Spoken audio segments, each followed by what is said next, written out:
आमचा उद्देश एकच असतो की ही मूर्ती किती सुंदर होईल याच्यावरती कल असतो आणि ह्याची किंमत कधी ठरवता येत नाही. मूर्तीची किंमत अनमोल आहे.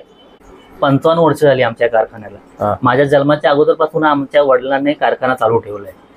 मुंबईचे नावाजलेले मंडळ आहे ते आपल्याकडे आहे. जसं अँटॉफिल आहे, कुलाबाचा युवराज आहे, अंधेरी 4 बंगला, लक्ष्मी कॉटेज परेल, भुसावळचा राजा, कोल्हापूरमध्ये दख्खनचा राजा, 3 हत्ती येणार इकडे आणि राजेशाही ताटामध्ये बाळ स्वरूप अशी एक मूर्ती बनत आहे. नमस्कार मित्रांनो, शुभ सकाळ. आजच्या एका नवीन प्रवासामध्ये तुमच्या सगळ्यांचे मनापासून स्वागत. आता माझ्या पाठचं जर बॅकग्राऊंड बघितलं तर तुम्हाला कळलं असेल की मी कुठे आलोय.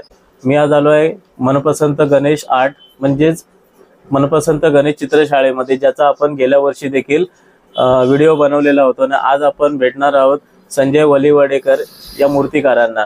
तर मित्रांनो, त्याआधी तुम्हाला एक आनंदाची बातमी देतो की आपला जो चॅनल आहे तर तो आता मॉनिटाईज झाला आणि आपलं यूट्यूब कुटुंब हे 2,500चा टप्पा पार करून पुढे गेलेला आहे. आणि हे सर्व शक्य झालंय तुमच्या सगळ्यांच्या प्रेमामुळे, आशीर्वादामुळे. तर आपलं हे कुटुंब असंच पुढे वाढत राहू. मी माझ्या चॅनलच्या माध्यमातून असेच नवीन नवीन व्हिडिओ तुमच्यापर्यंत घेऊन येत राहीन आणि जसं तुम्ही प्रत्येक व्हिडिओला प्रेम देता तसंच यापुढेही देत राहा. आणि आता जास्त काही बोलत नाही, आता आपण आपल्या मेन मुद्द्यावर येऊ ना. आपला जो आजचा जो आपला व्हिडिओ आहे तर तो आपण आज स्टार्ट करू.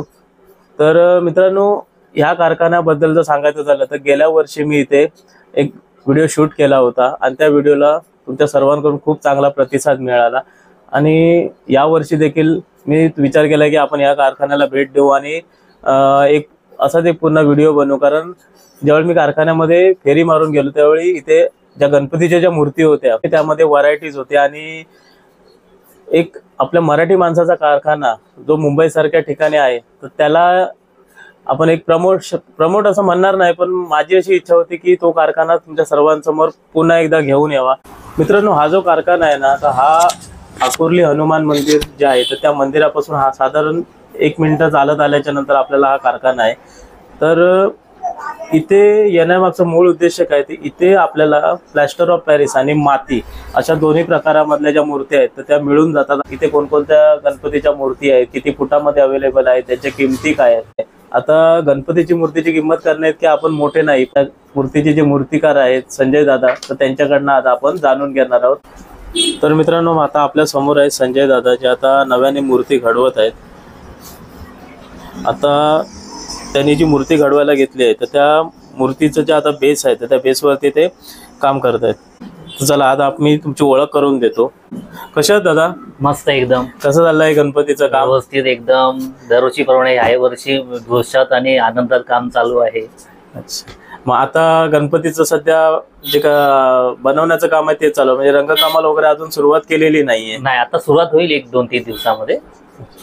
तर मग ह्या वर्षी काय नवीन मूर्तीच्या डिझाईन्स वगैरे कसं? ह्या वर्षी बहुतेक कस्टमरनी माझ्यावरती सोडलेलं आहे.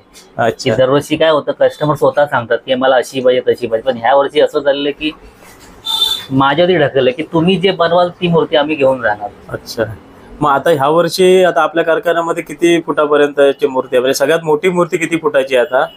सध्या तर मंडपामध्ये, लालबागला मंडपामध्ये बऱ्याच मोठ्या मोठ्या मूर्त्या आहेत. इथे फक्त 3 फुटापर्यंत मूर्त्या आहेत.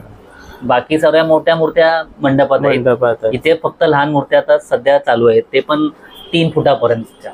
मग आता तिकडे एक तुमचे जे बंधू आहेत तर ते बघतायत ना तिकडचं? हा, म्हणजे दोन्ही ठिकाणी काय एकच ठिकाणी, दोन्ही ठिकाणी लक्ष दिलं पाहिजे ना. दिलं पाहिजे. आणि छोट्या तिकडे, त्यामुळे तिकडे एक व्यवस्था केली आणि इकडे एक व्यवस्था वेगळी केलेली आहे. म्हणजे हा आपला कारखाना जुना असल्यामुळे सगळ्यात पहिले लक्ष इकडे. हा, इथे. आणि तिथेही लक्ष द्यायला लागतं. तिथे मोठे मंडळ असल्यामुळे तिथे काय फार लक्ष द्यायची गरज नाही. मूर्ती तयार झाली, एक डिलिव्हरीची डेट असते तेव्हा त्या मूर्त्या जातात असं. मग आता ह्या वर्षी म्हणजे नवीन म्हणजे काय सांगाल मूर्त्यांबद्दल, की म्हणजे कोणता पॅटर्न वगैरे कसं? या वर्षी नवीन म्हणलं तर एक मूर्ती आतमध्ये आहे, ती ज्योतिबा टाईप, दख्खनचा राजा ज्योतिबा ह्या रूपामध्ये आहे. दुसरी जर बघाल तुम्ही, मल्हारच्या रूपामध्ये ह्या मूर्तीच्या पाठीमागे आहे. परत ही मूर्ती आहे बल्लाळेश्वर पालीचा. अशा वेगवेगळ्या टाईपच्या मूर्ती आलेल्या आहेत. इथे बघाल बाजूला, इथे एक नवीन मूर्ती आहे, ही एक नवीन मूर्ती आहे. म्हणजे बऱ्यापैकी पाठची आहे. आणि ह्या मूर्त्या 2-2.5 फुटामध्ये आहेत ना? हो, 2 ते 2.5 फुटामध्येच आहेत. हा. त्या बऱ्याच मूर्त्या अशा आहेत की आज नवीन टाईप मध्ये नव्या वेगळ्या वेगळ्या रूपामध्ये बनलेल्या आहेत.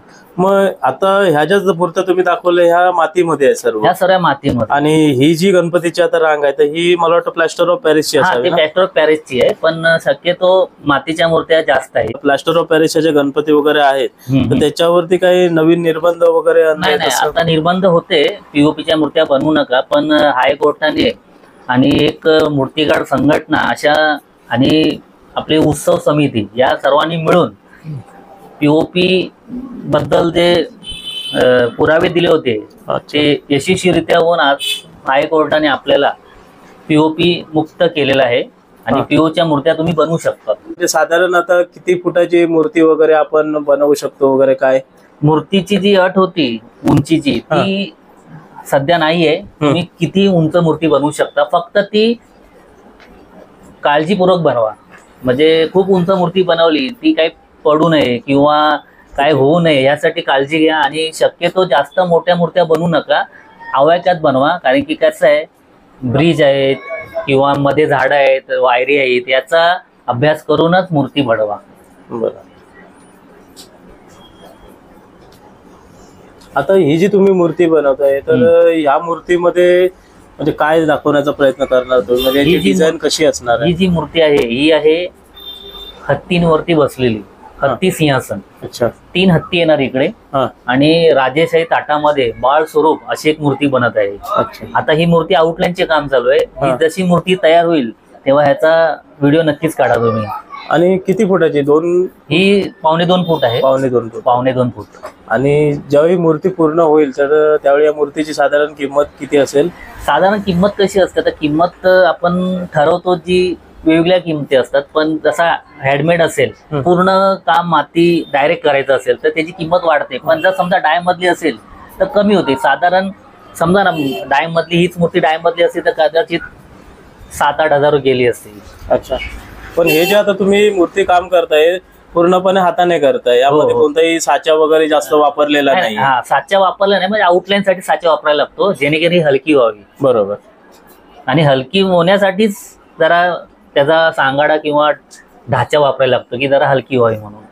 तर मातीचे जे मूर्त्या असतात किंवा प्लॅस्टर ऑफ पॅरिस, ह्या मूर्त्यांचे जे रेट असतात ना तर ते कशाच्या बेसवरती ठरवले जातात? म्हणजे आता समजा एक मी 2 फुटाची मूर्ती सांगितली तर त्या मूर्तीची समजा किंमत आता एक अंदाज जर तुम्ही मला दिला तर किती असेल साधारण? बघा, पीओपीची मूर्ती ही प्रोडक्शन मूर्ती आहे, म्हणजे एका डाय मधून ते काढल्या जातात, तर त्याची जी किंमत आहे ती कमी होते.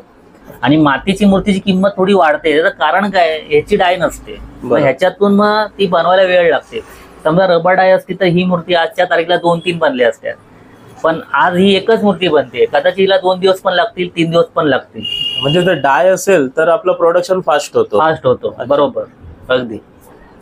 आणि या असं जे कोरीव काम आपण हाताने करतो त्याला बराच वेळ जातो. कारण की काय, पूर्ण एक प्रकारे हा मास्टरपीस तयार होतो. बरोबर. पण मास्टरपीसला वेळ लागतो, त्याच्यानंतर प्रोडक्शनला वेळ लागत नाही. तर दादा, आता ही जी गणेशाची मूर्ती आहे तर ह्या मूर्तीची किंमत साधारण जे तुम्ही म्हणताय की सर्व गोष्टींवरती अवलंबून असते.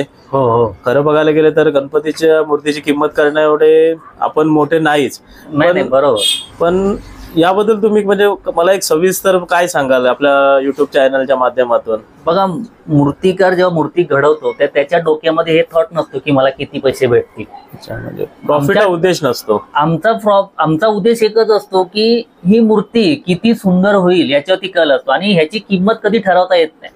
मूर्तीची किंमत अनमोल आहे, पण आम्ही जी किंमत लावतो ही मूर्तीची किंमत नसून त्याला लागणारे जे मटेरियल आहे, त्याची जी कारागिरी आहे, कलर आहे, टाइम आहे, त्याची किंमत असते. मूर्तीची किंमत नसते. नाही, आपण ह्याची किंमत करू नाही शकत, कारण की मूर्ती कधी अनमोल असते, इथे कधी मोल होत नसतो. बरं. सुंदरता कधी अनगिनित असते त्याची, मग त्याची किंमत काय नाही, शून्य आहे किंमत कलाकारीचा. बघा, साधारण मार्केट प्राइस जर बघितली, जर तुम्ही मार्केट प्राइस जर चेक केली कुठेही, तर तुम्हाला मार्केट प्राइस 1 फुटाला कमीत कमी 6,000 आहे. मातीमध्ये 6,000 आहे, पण आम्ही तेवढी घेत नाही. अच्छा. आम्ही जेवढं कधीच खर्च आहे त्याच्यामध्ये, खरंच त्याला खूप मेहनत आहे, त्या हिशोबाने तेव्हा किंमत ठरवत असतो. तर साधारण आमच्याकडे तुम्ही समजा 1 फुटाची मूर्ती घेतली तर कमीत कमी तुम्हाला एक 4,000 पर्यंत भेटू शकते. बरोबर. म्हणजे मार्केटपेक्षा 2,000 कमी. अच्छा. आणि ती मूर्ती व्यवस्थित फिनिशिंग केलेली आणि चांगल्यारीत्या बनवलेली. ह्या क्षेत्रामध्ये म्हणजे कधीपासून आला? आता हा आमचा कारखाना 55 वर्ष झाली आमच्या कारखान्याला. माझ्या जन्माच्या अगोदरपासून आमच्या वडिलांनी कारखाना चालू ठेवलाय आणि तेच आम्ही हा कारखाना चालू ठेवलेला आहे त्यांच्या आशीर्वादाने. आम्ही खरं तर लहानपणापासूनच या मूर्तिकार क्षेत्रात, म्हणजे आमचे वडील बनवायचे तर आम्ही त्यांच्या बाजूला जाऊन बसायचो. तर आम्हाला सांगायचे की मूर्ती बनवताना काय काय करावं लागतं, काय काय बघावं लागतं, बॅलन्सिंग कसं आहे, सर्व हे वडिलांकडनं झालं. मग तिथूनच आम्ही हा कारखाना चालू ठेवला आहे आणि हा आता चालूच आहे. म्हणजे हा तुमचा मूळ कारखाना? हो. आणि जे आता तुम्ही मुंबईच्या राजाच्या वगैरे जे काय मूर्ती घडवता, हो, त्याबद्दल काय सांगाल? आता कसं आहे, मोठ्या गणपतीसाठी मोठी जागा लागते. बरोबर. तर ती जागा आपल्या उपनगरामध्ये उपलब्ध नाही. त्या कारणाने लालबागला रस्ते मोठे असतात, तिथे आम्हाला जागा घ्यावी लागते. मग तिकडे आता मोठ्या गणपतीचं काम चालू, तिथे बरेच मूर्त्या आहेत, मोठ्या मोठ्या मंडळाच्या मूर्त्या आहेत. मग तिथे जागा वगैरे घेते काही तांत्रिक अडचणी वगैरे येतात का? तांत्रिक अडचणी येत असतात, पण कसं आहे, मूर्तिकाराला अडचणी तर नेहमीच आहेत. जागेसाठी म्हणा, लाईटसाठी म्हणा, कुठल्याही कामासाठी मूर्तीला अडचण असतो. पण त्या मूर्तिकाराची इच्छा एकच असते की हा उत्सव टिकला पाहिजे. मग जर आम्हाला सरकारने किंवा महाराष्ट्र शासनाने मदत केली तर हा उत्सव अजून मोठा होईल. मराठी माणसाला जागा देत नाही, तर याबद्दल काय म्हणाल? मग ह्याला मी विरोध नाही करू शकत, पण माझी एक अशी इच्छा आहे की जर तो मूर्तिकार असेल तर त्याला तुम्ही नक्की मदत करा. पण जे फक्त मूर्तिकार नाही आहेत, पण ते जागेचा दुरुपयोग करत असेल तर महाराष्ट्र शासन त्याच्यावरती कडक कारवाई केली पाहिजे. पण बऱ्याच वेळा असं आपल्याला जाणून येतं की ते लोक रेडीमेड कारखान्यातून मूर्त्या आणतात, आपला स्वतःचा वर्कशॉप आहे असं दाखवतात आणि त्या ठिकाणी त्या मूर्त्या सेल करतात. खऱ्या कलाकाराची जी मेहनत आहे तर ती कुठेतरी पाण्यात जाते असं मला वाटतं. नाही, असं कसं माहितीये का, आपण जेव्हा आमचं मूर्तिकाराचं उद्दिष्ट काय असतं की आपण मूर्ती बनवून देणे. बरोबर. आणि काही लोकांना काय वाटतं की चला आपण एखादा व्यवसाय करूया, मूर्ती बनवणे नाही तर बलके मूर्ती तयार आणून विकणे. तर आता त्याला आपण काय बोलू नाही शकत नाही. शेवटी प्रत्येकाचा पोट आहे, त्या हिशोबाने तो मेहनत करत असतो. कोण तयार आणून विकतो, कोण बनवून विकतो. पण आपण त्याला विरोध करू शकत नाही. तो जर चुकीचं काही वागत असेल तर आपण नक्कीच त्याच्यावरती कारवाई करू शकतो. पण जर तो मूर्त्या आणून विकत असेल, पोट भरत असेल स्वतःच, तर हरकत नाही. मग आता ह्या वर्षी जे तुमच्या मुंबईला मूर्त्या घडवण्याचं जे काम चालू आहे तर त्याच्यामध्ये आता म्हणजे काय देखावे वगैरे काय आहेत? ह्या वर्षी जर तुम्ही बघितलं मुंबईमध्ये मोठ्या गणपतीचं सर्व नवीन डिझाईन आहेत. अच्छा. नवीन डिझाईन पण आहेत आणि नवीन संकल्पना पण आहेत. अच्छा. तर तुम्ही बघाल ह्या वर्षी बहुतेक मुंबईचे नावाजलेले मंडळ आहेत ते आपल्याकडे आहेत. जसं अँटॉप हिल आहे, कुलाबाचा युवराज आहे, अंधेरी 4 बंगला, परत लक्ष्मी कॉटेज परेल वर्कशॉपच्या बाजूला पुढेच आहे. म्हणजे बरेच मंडळ आलेले आहेत आपल्याकडे. गुजरातवरून आलेले आहेत, भुसावळचा राजा म्हणजे नागपूर तिकडून आलेले आहेत, कोल्हापूरचे 2-3 गणपती आहेत आणि कोल्हापूरमध्ये दख्खनचा राजा सर्वात जुना मंडळ तो सुद्धा आपल्या इथे यावर्षी येत आहे आणि त्यांचं यावर्षी पहिलं आगमन आहे मुंबईमधून. खूप मोठ्या मोठ्या मूर्त्या घडवल्या गेलेल्या आहेत. आणि यावर्षी कसं आहे, प्रत्येकाला मंडळाला एकच वाटतं की माझी मूर्ती वेगळी असावी आणि त्याच्यासाठी प्रयत्न चालू आहेत आणि मूर्ती बनत पण आहे. मग तुम्ही जे मला मागे एकदा बोललेलात की तुमचे बंधू वगैरे तिकडे काम बघतात, तर मग ते त्यांचं म्हणजे कसं काय कामाची पद्धत वगैरे कशी आहे, ते काय करतात नेमकं तिकडे? बघा, माझे मोठे बंधू प्रसिद्ध मूर्तिकार सतीश वलिवडेकर हे बरेच वर्षापासून मूर्त्या घडवत आहेत आणि तेही बॅलेन्सिंग जॉब. अच्छा. म्हणजे एका पायावरती मूर्ती कशी दिसली पाहिजे, चारी बाजूनी ती चांगली वाटली पाहिजे, नाही समोरून चांगली वाटली पाहिजे, पाठचा भाग सुद्धा सुंदर दिसला पाहिजे, त्याची ठेवण वगैरे. तर अशा मूर्त्या ते घडवत असताना त्याचा अभ्यास आहे खूप. त्याचं आपलं स्केच काढलं जातं, मग त्याचं छोटं एक सॅम्पल बनवला जातो, त्यानंतर ती मोठी मूर्ती घडते. असं असतं. कधी पण छोटी मूर्ती एक वेळ 2 फुटाची असते, त्याला 2 माणसं लागतात, पण मोठ्या मूर्तीला जवळजवळ त्याला बरेच मेहनत आहे. सोप्या भाषेत ती मूर्ती तयार होत नाही, त्याला भरपूर काम असतं, भरपूर खर्च असतो. त्या हिशोबाने आम्ही त्या मूर्त्या आम्ही घडवत असतो. आणि शेवटी अस्मितेचा प्रश्न आहे, भक्तीचा प्रश्न आहे. अगदी अगदी. त्याच्यामुळे त्यामध्ये कोणताही कॉम्प्रोमाइज करून चालत नाही नाही नाही अगदी. आता तुम्ही ज्या मूर्त्या आता घडवताय तर त्यांची डिलिव्हरी वगैरे आहे, कारण आज तारीख जर बघितली, आज आहे 26 तारीख आणि गणपती 27-28 तारखेपासून गणेश चतुर्थी आहे. तर आता ह्या ज्या मूर्त्या आता बनवल्या आहेत तर त्यांची डिलिव्हरी वगैरे म्हणजे कसं काय, कधीपासून तुम्ही देणार? ज्या घरगुती मूर्त्या आहेत त्या 1 दिवस अगोदरच जातात, पण ज्या मोठ्या मूर्त्या आहेत त्या मोठ्या मूर्त्या जवळजवळ आगमन चालू होते. आमच्या जो गणपती जे मंडळ आहे, आमच्या इकडे जेवढे मंडळ आहेत त्यांचं आगमन मला वाटतं 10-7 तारखेपासून होणार आहे. बरं. बाकींची प्रत्येकाची वेगळी तारीख आहे, पण शक्यतो 25 तारखेपर्यंत सर्व डिलिव्हरी होणार आहेत आणि सर्व आगमन होणार आहेत भूमरेंतील सर्व मूर्तिकार, सर्व मोठ्या मूर्त्यांचं. तर मित्रांनो, त्यांनी आता ना इकडे एका साईडला गणपतीला हा हत्तीचा हे करतायत, ते बघा त्यांची कामाची पद्धत बघा कशी. कारण मातीची मूर्ती हाताने घडवणं हे वाटतं तितकं सोपं काम नाही आहे आणि त्यासाठी खरंच खूप मेहनत लागते. आणि हे मूर्तिकार असतात ना, तर ह्यांच्याकडे ती कला आहे ना दैवी जात असते. कारण साधी माती आणि त्या मातीपासून एखादी गणेशाची मूर्ती घडवणं हे काम खरंच खूप कौतुकास्पद आहे. ते बघा त्यांची काम करण्याची पद्धत बघा. आता हा जो हत्तीचा जो मुख आहे तर त्या मुखाला ते त्या गणपतीच्या मुख्य भागाला जोडण्याचं काम चालू आहे.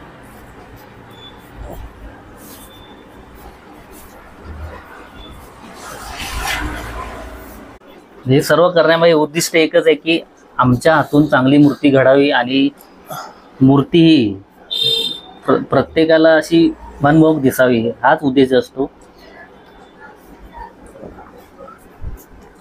अजून या मूर्तीची जी फिनिशिंग वगैरे आहे तर ती सर्व बाकी आहे. अजून गणेशाची जी मूर्ती आहे अर्धी ती घडवण्यात आलेली आहे. पाठीमागे काही नाही ना, त्या साईडला अजून एक हत्तीचं मुख येईल ना? हो, 3 मुख आहे. 3 मुख, 1, 2 आणि इकडे ह्या साईडला हे तिसरं. ज्यावेळी आपण मागच्या वर्षी आलेलो त्यापेक्षा खूप डिफरंट आहेत आणि गणेशाच्या अप्रतिम मूर्त्या संजय दादांनी इथे साकारलेल्या आहेत आणि त्यांची जी मेहनत आहे तर त्या मूर्त्यांमधून दिसून येते. आता फक्त मूर्ती घडवण्याचं काम चालू आहे. काही दिवसामध्ये रंगकाम वगैरे होईल आणि त्यांनी सांगितल्याप्रमाणे गणेश उत्सवाच्या आधी 8-10 दिवस किंवा आणि ज्या घरगुती मूर्ती आहेत तर त्यांचं गणपतीच्या आदल्या दिवशी हे आगमन होणार आहे. मी संजय दादांचा जो नंबर आहे तो आपल्या डिस्क्रिप्शनवरती आणि स्क्रीनवरती देतोय. तुम्ही संजय दादांशी कॉन्टॅक्ट करा, कारखान्याला येऊ, तुम्ही भेट द्या आणि ज्या गणेशाच्या मूर्ती त्यांनी घडवल्या त्या मूर्ती एकदा बघा.